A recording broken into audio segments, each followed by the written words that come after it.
party, I am sure. Over in this country we sometimes do things in an unusual way. That's why I am paying you this visit. I have been watching you for exactly 3 months and 14 days." "Watching me?" Philip repeated. "Precisely. No idea why, I suppose?" "Not the slightest." The detective glanced towards the clock. Barely 2 minutes had passed. "Well," he explained, "I got on your tracks quick enough when you skipped from the Waldorf and blossomed out in a second-rate tenement house as Merton Ware." "So I was at the Waldorf, was I?" Philip murmured. "You crossed from Liverpool on the Elletania," the man continued, "registered at the Waldorf as Mr. Douglas Romilly of the Douglas Romilly Shoe Company, went to your room, changed your clothes, and disappeared. Of course, a disappearance of that sort," he went on tolerantly, "might be possible in London. In New York, to even attempt it is farcical." "Dear me," remarked Philip, "this is very interesting. Let me ask you this question, though. If you were so sure of your facts, why didn't you arrest me at once instead of just watching me?" The man's eyes were like gimlets.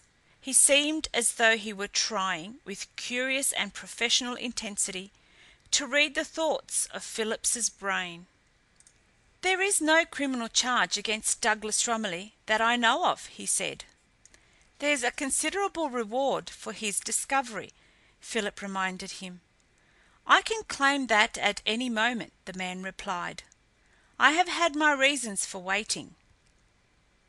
It's partly those reasons that have brought me here. For one thing, Mr. Douglas Romilly was supposed to be able to put his hand on a matter of $100,000 somewhere in New York. You haven't shown many signs up till now, Mr. Ware, of having any such sum in your possession." "I see," Philip assented. "You wanted the money as well." "The creditors of the Douglas Romilly Shoe Company are wanting it pretty badly," the man proceeded. "But that wasn't all. I wanted to find out what your game was. That I don't know, even now. That is why I have come to you. Have I the pleasure of speaking to Mr. Douglas Romilly?"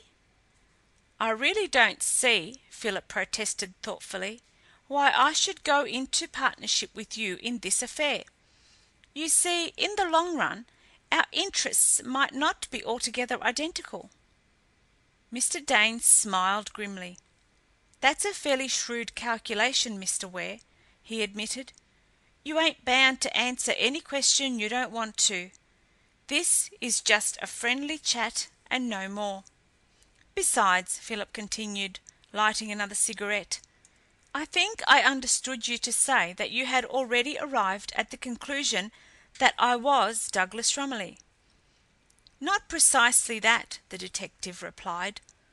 "All that I discovered was that you were the man who registered at the Waldorf Hotel as Mr. Douglas Romilly." "Well, the only name I choose to acknowledge at present is the name of Merton Ware," Philip declared. "If you think there is any mystery about me, any connection with the gentleman whom I believe you call Mr. Douglas Romilly, well, the matter is one for your investigation.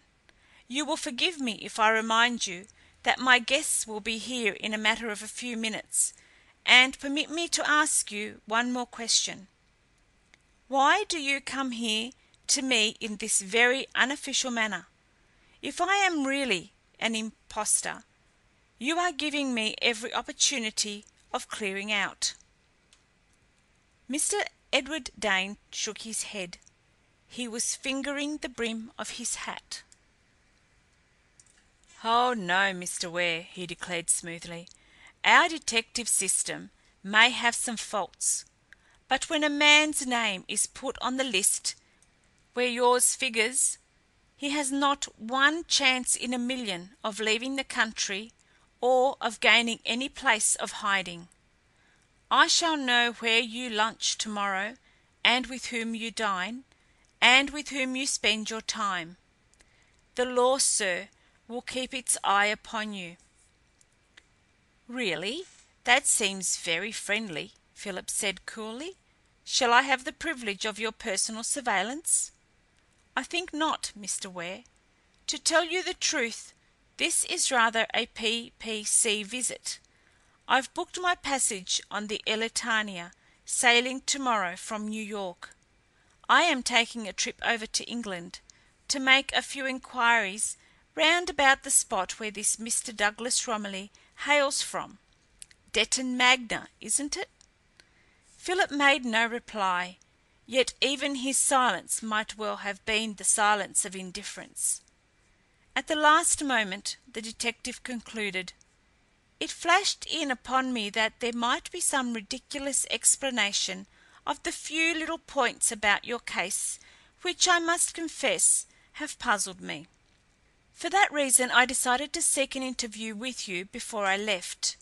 You have, however, I gather, nothing to say to me?" "Nothing at all, Mr. Dane, except to wish you a pleasant voyage," Philip declared. "I won't detain you a moment longer. I hear my guests in the corridor. Good night, sir," he added, opening the door. "I appreciate your call very much.